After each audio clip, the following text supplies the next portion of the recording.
Good day and welcome to another segment of In the Spotlight. I'm Superintendent Michael Richard, and today I'm pleased to be joined by West Springfield High School senior Richard Darkwa. Richard, welcome to the show. Thank you for having me. All right, no problem. Listen, let's get us started real easy. Why don't you tell the audience at home a little bit about yourself, what you do, what you're studying, what you like to do for fun, and then we'll get into some much more challenging questions. Okay.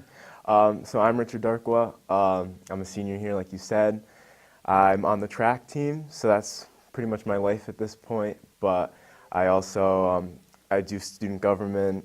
I've been doing that for 4 years. When I'm not doing something related to school, I'm usually hanging out with my friends or going to sports games, eating classic burger. Very good, yeah. Very good. Being a true high school student in every sense of the word. But you really are a student leader here at the high school, Richard, and you've mentioned you've been involved in student government for 4 years, but you've taken on some true leadership roles. What is it like to be a role model for not just the younger students, but your classmates here in the class of 2019, as well as students across the state? We'll get into that a little bit more in a few minutes. It's interesting because coming into high school, I didn't really think I would be where I am in terms of leadership, but in terms of how I feel about it, with the MIA, which we'll talk about later, the main pillar is leadership is influence. And so being a good person to be around, being a good influence on other people, that's all you really need to be a leader. And so just by, always doing my work or supporting all of my classmates, it's my most simple way of being a leader. So being a role model, it's interesting, especially now that I'm a senior. A lot of the younger grades, I've gone to the middle school when they were in 8th grade and talked to them. So yeah, it's nice to have. Definitely. Absolutely, and your character certainly shines through when you meet with all those students. You are a student ambassador to the MIAA, that's the Massachusetts Interscholastic Athletic Association. Yeah. It's the governing body for all high school sports in Massachusetts. And tell me about your role as a student ambassador. How did you come into being a student ambassador? And then during that time, what did you do in that capacity? Mm-hmm. So I'm currently co-chair of the MIA Student Advisory Committee. So with that, how I got into that was I went to the New England Student Leadership Conference and I applied for a position last year, right before my junior year, and they selected me.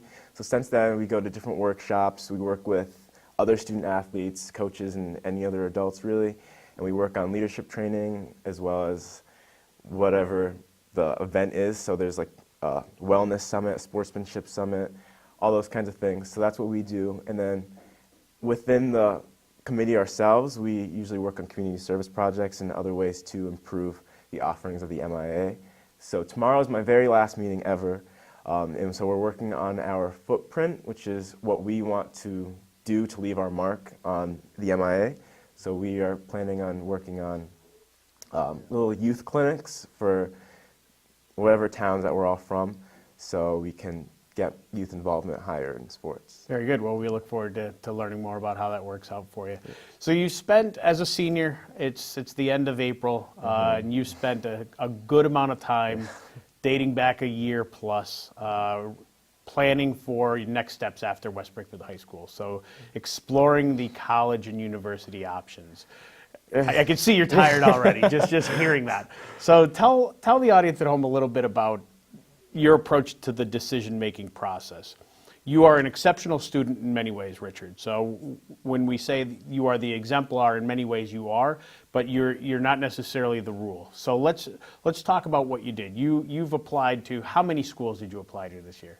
So I applied to 11 schools. I applied to 4 in November, and then the rest of the 7 in January. My whole process kind of started late. I started about a year ago from now. Most people start a bit earlier than that. Some people do start later, but I didn't really think of college when I was a freshman and a sophomore. I kind of just took the classes I wanted to. I did the things, extracurriculars I wanted to, but I started by touring each school, and then if I liked it, I applied. If I didn't, I didn't. So writing all the essays was a bit tough, but once I sent it in, all I had to do was wait. So Yeah, I've heard back from all of them. The last one I heard back from was March 28th. All right, so we're going to get into those details a little bit in a second. But let's back up, because I think what you said about your first and second year of high school, your freshman and sophomore year, is really important. You focused on what you wanted to do. You became the student that you wanted to be. You engaged in the activities that were important to you. And I think that helped you become a better student, especially in your junior year and your senior year, because you applied a reasonable amount of pressure on yourself, but you did the things that were enjoyable to you. So is that a pretty fair statement? Yeah, I would agree with that. My freshman year, I really only did student government and peer mentoring. But my sophomore year, I just kept on adding stuff just because if it was interesting to me, I did it. Eventually, I stopped adding more things because I have a life. But yeah, I would say a lot of people, they do things because they think it'll look good for college. But I don't think that's the right approach. As long as you're doing something that makes you happy and something that you feel you gain from it, then I think that's the best way of looking forward to college. The life of a high school student today is much different than that when I was in school. So tell me through your eyes, what do you see as the greatest challenge facing a high school student today? That's a tough one, but I would say that it would probably be that high school students have very high expectations of themselves or for themselves. We're very ambitious people, which is a great thing, but sometimes that comes at the cost of like overworking ourselves. So I think if students, and I need to work on this myself, but if high school students can, de-stress for a bit and, focus less on like, oh, I have to get this done for school, and, enjoy themselves a bit more, so like going to sports games or hanging out with friends, then I think high school students would be better off. So one way that you recently found a way to de-stress was participating in the annual volleyball tournament, intramural volleyball tournament here at the high school, and your team won. So congratulations! Thank you. Congratulations! I know that you said that was your goal when you entered. Yes. It wasn't simply to compete; it was to win. So tell me a little bit about what was your strategy in terms of selecting your teammates for that, and as far as selecting your team name. So I've been doing this tournament since freshman year. I remember my freshman year, I was the only freshman team, but ever since I just tried getting the best people I could think of. You can only have 2 volleyball players on a team. So the other people we got, I was thinking, let's hope they're athletic enough to, be able to get a ball over a net. So that's what we did. So my team was myself, Deja Andrews, Adriana Brathwaite, Quinn Serafino, Victor Ritchie, and Noah Singer. So you can only have 6, so we just kept it to those 6. So our strategy was to keep all 6 of us in at the same time. So it worked for us, I guess. It worked out. It worked out well. And your team name, remind me. I can't even remember. Because there are some pretty creative team names out there, and so I set you up there for that, unfortunately. But either way, it's always interesting to look at that bracket and see some of the creative names that come out of that. I feel bad. I don't even remember my That's team okay. name. You were the winners, and that's all that really mattered, right, Richard? So let's go back to the college search for a second. So you do have a very bright future, and I heard 11 colleges and universities that you applied to. Yeah. Let's talk about which ones they are, and then let's talk about who the short list of finalists are for your decision making that is due on May 1st. Yeah. So where'd you apply? Okay, so I'll just do it in terms of where I got in. So the first school I heard back from was Western New England. The Golden Bears in Springfield. Yep, and then Boston College was second. Then UMass Amherst, Northeastern, Harvard, Amherst College, Columbia, RPI, Rensselaer Polytechnic, Boston University, Brown, and Yale. So pretty impressive list for those of you at home who don't fully appreciate that. That is an amazing group of schools, and congratulations. And you were accepted to all of them? Yes. That's pretty amazing. So you're 11 for 11 on that. Now you've got a week to decide. Let's talk about what things are factoring into this decision making. I heard you say when you were thinking about where to apply, it was, did I like the school when I went on tour or not? But let's talk about now, what are the considerations for you in terms of which one you want to commit to? So what I did right after I applied I made a ranking of each one. So in the event I get into my top choice school, I just go to my top choice school. So after I got in, I took the top 5 plus UMass, or top 4 plus UMass and RPI, because I had a scholarship there.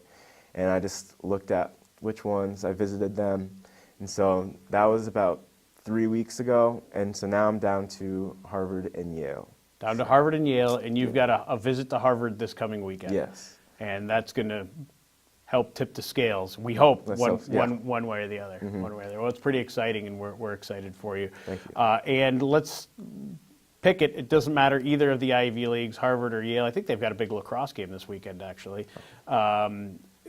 What do you want to do? What do you plan to major in? And then after Harvard or Yale, whether it's the Crimson or what's the Bulldogs. The Bulldogs, right? What do you want to do after that?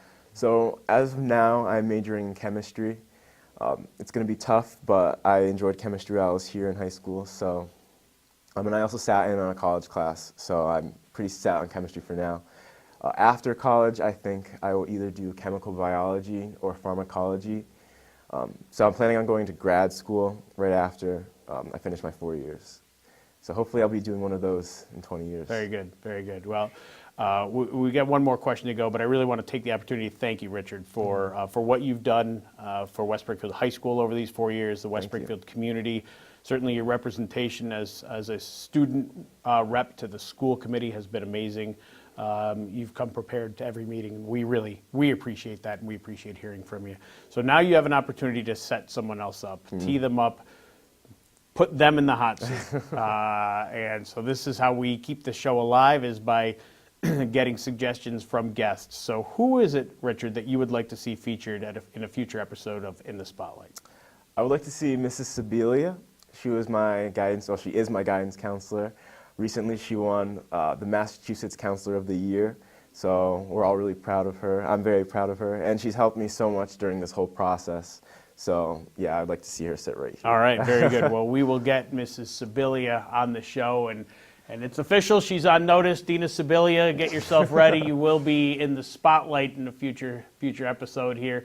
I'd like to thank everyone for taking the time to listen. We appreciate Richard Darkwa's time here out of his school day to meet with me and answer some questions. As always, we look forward to seeing you in another episode of In the Spotlight. And if you haven't already done so, please make sure you download the West Springfield Public Schools app. You can search for it on your favorite app store at for West Springfield PS. Have a great day. Thank you.